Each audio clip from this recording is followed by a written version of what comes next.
సంవత్సరాల తరబడి ఎన్ని మందులు వాడినా మీ మోకాల నొప్పులు తగ్గట్లేదా? ప్రాణ పెయిన్ క్లినిక్ లో అత్యాధునిక చికిత్స.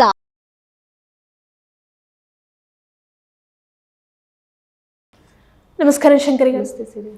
మీరు ఎప్పుడూ చెప్తూ ఉంటారు మనం ప్రతి దానికి గ్రాటిట్యూడ్ అనేది ఉండాలి అని. అది మనకి ఎవరైనా హెల్ప్ చేసినా లేదు అంటే మనకి ఏ రకంగా వచ్చినా కూడా గ్రాటిట్యూడ్ అనేది ఉండాలి అని. గ్రాటిట్యూడ్నెస్ ఉంచుకోవడం వల్ల మనకి ఆఫీస్లో కావచ్చు, ఇంట్లో కావచ్చు, లేదు అంటే సొసైటీలో కావచ్చు, లేదు అంటే విజువలైజేషన్కి కావచ్చు, ఏ విధంగా దీని ఇంపాక్ట్ అయితే ఉంటుందంటారు? దానివల్ల మనకి ఎలాంటి ఉపయోగం ఉంటుంది? కృతజ్ఞత అనేది ప్రతి వస్తువు మీద ఉండాలి. మనకు ఉపయోగపడే ప్రతి వస్తువు పట్ల మనం కృతజ్ఞత కలిగి ఉండాలి. మనం పొద్దున్న లేచాము అని అంటే ఫస్ట్ విశ్వానికి కృతజ్ఞత చెప్పుకోవాలి. ఎందుకు చెప్పాలండి? పొద్దున్నే కృతజ్ఞత చెప్పాలండి. ఎంతోమంది నైట్ హార్ట్ అటాక్స్ వచ్చిపోయే వాళ్ళు ఉన్నారు.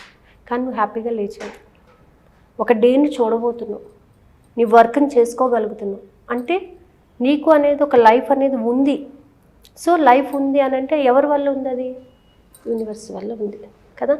సో నీకు ఇంత లైఫ్ ఇచ్చినందుకు కృతజ్ఞత చెప్పుకోవాలి.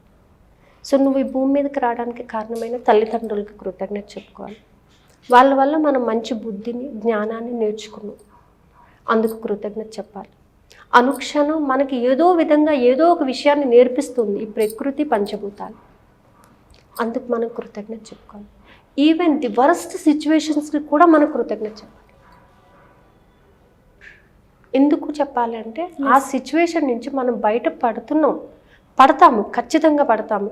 మనం ఎప్పుడైతే కృతజ్ఞత చెప్తామో దాని నుంచి బయటపడేటటువంటి ఒక అవకాశం దొరుకుతుంది.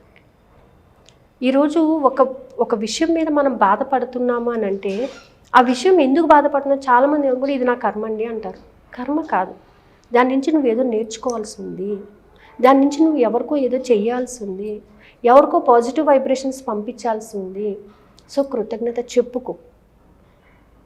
ఇలా జరగడం వలన నేను ఒక స్థాయికి చేరుకున్నాను, ఆ రోజు అలా జరిగి ఉండకపోతే నేను ఈ పొజిషన్కి వచ్చేవాడిని కాదు అని చెప్తుంటాను. సో ఆ సిచ్యువేషన్ నేను బాగా గుర్తుపెట్టుకున్నాను, ఆ సిచ్యువేషన్ నాకు ఎన్నో విషయాలు నేర్పించింది.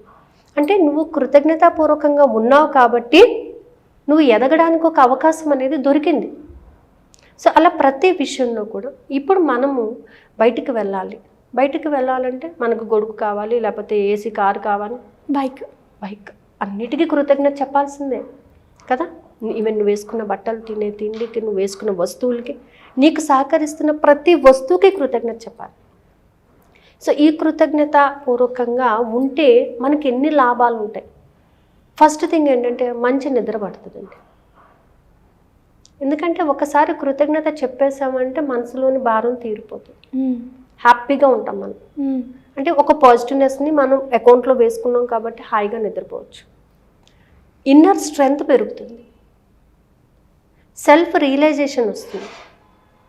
ఆటోమేటిక్గా మీ యొక్క స్కిల్స్ని ఎన్హాన్స్ చేసుకోవడానికి ఒక సోర్స్ దొరుకుతుంది.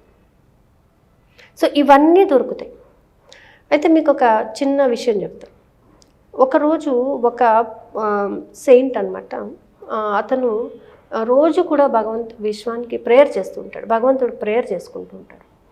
రోజు సాయంత్రం పూట ఏంటంటే, ఇంత మంచి రోజును నాకు ఇచ్చినందుకు నీకు కృతజ్ఞత, ఏమిచ్చి నీ రుణం తీర్చుకోనయ్యా అని చెప్పేసి రోజు భగవంతుడిని అడుగుతాడు. ఇన్ని అద్భుతాలు నాకు సృష్టించావు కదా నువ్వు, అసలు నీకు ఏమిచ్చి నేను రుణం తీర్చుకోగలను అని చెప్పేసి అడుగుతాడు. సో రోజు చేస్తూ ఉంటాడు. అతనికి చాలామంది శిష్యులు ఉంటారు. ఒకసారి అతను శిష్యులను తీసుకుని వేరే ఊరు వెళ్ళాల్సి వస్తుంది. ఆ ఊరు వెళ్ళాలంటే ఎన్నో అడవులు దాటి వెళ్ళాలి, ఎడారులు దాటి వెళ్ళాలి, 3 రోజులు ప్రయాణం పడుతుంది. సరే ఒక 4 శిష్యులను తీసుకుని వెళ్తాడు. పొద్దున్నుంచి సాయంత్రం వరకు ప్రయాణం చేస్తూనే ఉన్నారు. సాయంత్రం అయ్యేటప్పటికి వాళ్ళకి ఒక దూరాన కొన్ని గుడిసెలు కనిపించినాయి. వెళ్తారు. అక్కడికి వెళ్తే వాళ్ళు ఎవరు వీళ్ళని నమ్మరు. కొత్తగా వచ్చిన వ్యక్తులను ఎవరు నమ్ముతారు? నమ్మరు. వాళ్ళు తిండి పెట్టరు, నీళ్లు ఇవ్వరు, నిద్రపోవడానికి స్థలం ఇవ్వరు. అయినా అతను ఏం భయపడ్డు, ఓ చోట కూర్చుని భగవంతుడికి ప్రార్థిస్తాడు. ఎంత మంచి రోజు నాకు ఇచ్చినందుకు కృతజ్ఞత, నీకేమిచ్చి రుణం తీర్చుకోనయ్యా అని చెప్పేసి ప్రార్థిస్తాడు. శిష్యులు వింటారు, ఊరుకుంటారు. 2వ రోజు కూడా ఇదే ప్రయాణం సాగిస్తుంటారు. 2వ రోజు రాత్రి అవుతుంది, ఎడారి, అడవులు దాటిపోతున్నారు. అక్కడ కూడా ఇదే ప్రేయర్ చేస్తాడు. అక్కడ కూడా ఎవ్వరు వీళ్ళకి తిండి పెట్టరు, నీళ్ళు ఇవ్వరు, ఉండడానికి స్థలం ఇవ్వరు. మళ్ళీ అదే ప్రేయర్ చేస్తాడు అతను. ఇంత అద్భుతమైన రోజును నాకు ఇచ్చినందుకు కృతజ్ఞత అని చెప్పేసి ప్రేయర్. శిష్యులకి కోపం వస్తుంది, ఇంకా ఆకలి అవుతుంది, దాహం అవుతుంది, నిద్ర లేదు, ఓపిక లేదు. అయితే ఒక శిష్యుడు వచ్చి అడుగుతాడు, ఏమండి గురువుగారు, మీరు ఎందుకు కృతజ్ఞత చెప్తున్నారో నాకు అర్థం కావటం లేదు అంటే ఏం మాట్లాడటం. 3వ రోజు కూడా ప్రయాణిస్తారు. ఇంకా వాళ్ళకి సహనం అనేది నశించిపోతుంది. మళ్ళీ గురువుగారు ప్రార్థన చేస్తుంటారు, ఇంత అద్భుతమైన రోజునిచ్చాము, ఏమిచ్చి నీ రుణం తీర్చుకోను అని చెప్పేసి. గురుగారు మీకు ఏమన్నా ఉందా అండి, అసలు ఇట్లా మనం ఆకలితో నకనకలాడిపోతున్నాం, నీళ్లు లేవు, తిండి లేదు, నిద్ర లేదు, మీరేమో ఆ భగవంతుడినేమో కృతజ్ఞత అని చెప్తారు. ఎందుకు చెప్తున్నారు గురువుగారు, కొంచెం అన్నా చెప్పండి మాకు అని చెప్పేసి అడుగుతారు. ఏంటి నేను కృతజ్ఞత ఎందుకు చెప్తున్నానో నీకు అర్థం కాలేదా అని. నిజంగా అర్థం కాలేదు గురువుగారు, ప్రస్తుతం ఏంటంటే ఆకలి అవుతుంది అంటే. మనం ప్రయాణించిన ఈ మార్గంలో ఎన్నో దట్టమైన అడవులు దాటొచ్చు, ఎన్నో విష జంతువులను దాటుకొనొచ్చు, క్రూర మృగాలు ఉన్నాయి. ఒక్కటన్నా నిన్నేమన్నా చేసిందా? ఒక్కదాని నుంచైనా నీకు హాని కలిగిందా? ఆకలి వల్ల నువ్వు ఎక్కడన్నా పడిపోయావా? నిద్ర లేకపోవడమైనా నువ్వు సోలిపోయినావా ఎక్కడన్నా? ఏదీ జరగలేదు. ఎందుకు జరగలేదు? ఈ కృతజ్ఞత అనేది నీకు ఉపయోగపడింది కాబట్టి. ఇంత అద్భుతమైన రోజు అని అంటే ఆ రోజులో ఎన్నో అద్భుతాలు జరుగుతాయి, వాటన్నిటిని నువ్వు తీసుకుంటున్నావు. సో ఇంత అద్భుతమైన రోజుని ఇచ్చినందుకు కృతజ్ఞత అని నువ్వు చెప్పావు కాబట్టి అది నిన్ను కాపాడుతూ ఉంటుంది. సో ఇవన్నీ జరిగినాయి కదా, మరి ఎందుకు చెప్పకూడదు కృతజ్ఞత అని అడుగుతాడు. ఒక్కళ్ళు కూడా మాట్లాడరు. సో తెల్లవారిపోతుంది, అతను చేరుకోవాల్సిన ఊరు చేరుకొని భగవత్ సంకీర్తన చేస్తాడు.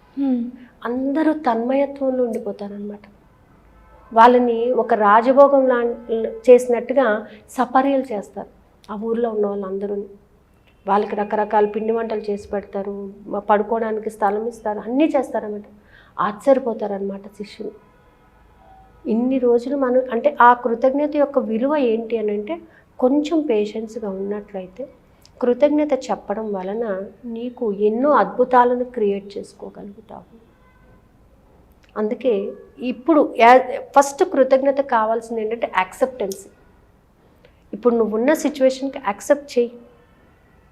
ఈ సిచ్యువేషన్ నాకు ఇచ్చినందుకు కృతజ్ఞత, ఈ సిచ్యువేషన్ నుంచి నన్ను ఇంకొక స్థితికి మారుస్తున్నందుకు కృతజ్ఞత. ఇప్పుడు నన్ను ఈ సిచ్యువేషన్లో ఉంచావు అంటే ఇంకా లేనేటటువంటి సిచ్యువేషన్ నుంచి నేను ఇక్కడికి వచ్చేసాను ఆల్రెడీ. ఈ సిచ్యువేషన్ నుంచి కూడా నేను ఇంకో దానికి వెళ్ళాలనుకుంటున్నాను. సో ప్రతి దానిని నేను యాక్సెప్ట్ చేస్తున్నాను. అందుకే నేనున్న ప్రతి చోట నేను ఎంతో సంతోషంగా ఉన్నాను. నేను ఎక్కడికి వెళ్తున్నానో అక్కడ ఆశాజనకంగానే ఉంటాను. ఇంకా నాకు మంచి జరుగుతుంది. ఇవాళ మంచి జరుగుతుంది, రేపు ఇంకా మంచి జరుగుతుంది, ఎల్లుండి ఇంకా ఇంకా ఇంకా మంచి జరుగుతుంది. సో ఈ యొక్క యాటిట్యూడ్ ఏమవుతుందంటే మనలో పాజిటివిటీని పెంచుకుంటూ పోతుంది. అందుకే రోజు కూడా కనీసం ఒక 100 కృతజ్ఞతలు చెప్పాలంట. లెక్క పెట్టుకోండి, లెక్క పెట్టండి, పెట్టకపోండి, మీరు చెప్పాల్సిన ప్రతి దానికి కృతజ్ఞత చెప్పండి. మనం ఉపయోగించే ప్రతి వస్తువుకి, తినే తిండికి, తాగే నీటికి, పీల్చే గాలికి, ఒక్క సెకండ్ గాలి స్తంభించిందంటే వీఆర్ నో మోర్ కదా. ఒక్క పూట అన్నం తినకపోయినామంటే ఈవినింగ్కి చేతకాదు. సో ఇన్ని మనకు సహకరిస్తున్నప్పుడు ప్రకృతికి, పంచభూతాలకి మనం ఖచ్చితంగా కృతజ్ఞత అనేది చెప్పాలి. ఈ కృతజ్ఞత అనేది నిజంగా అది చెప్పడం నేర్చుకున్నాక I had seen so many of miracles. Health విషయంలో కానీ, వెల్త్ విషయంలో కానీ నిజంగా చాలా మిరకల్స్ జరిగినాయి నాకైతే మాత్రం. అంటే ఇది జరుగుతుందా జరగదా అనేటటువంటి ఇది లేకుండా కృతజ్ఞత చెప్పడం ద్వారా ఖచ్చితంగా వర్క్ జరిగిపోతుంది.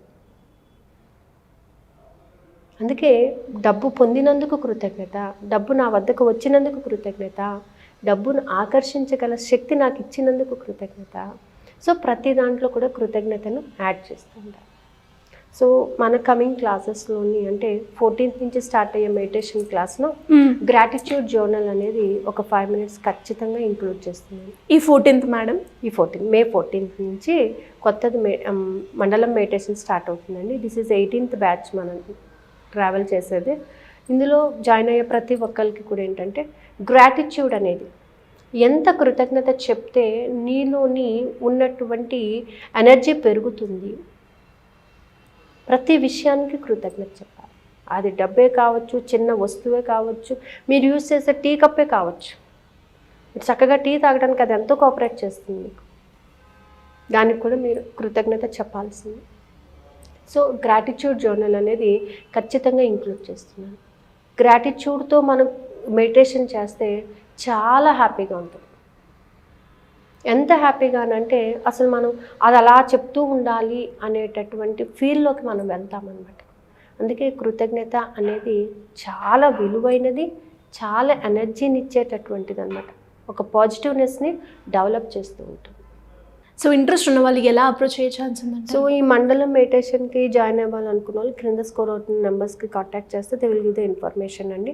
అయితే ఈ క్లాసెస్ వచ్చేసి ఒక సెక్షన్ 4 to 4:45, ఆ సెషన్ మాత్రం మే 14th నుంచి, అలాగే 5 to 5:45 ఆ సెషన్ వచ్చేసి మే 25th నుంచి స్టార్ట్ అవుతుంది. ఓకే. ఈ రెండిట్లో ఎవరికి ఎన్రోల్ కావాలన్నా కూడా కింద స్క్రోల్ అవుతున్న నెంబర్ని కాంటాక్ట్ చేయొచ్చు. Thank you madam, thank you so much. Suman టీవీలో మీ పర్సనల్ అండ్ బిజినెస్ ప్రమోషన్స్ కోసం కింది నెంబర్కి కాంటాక్ట్ చేయండి.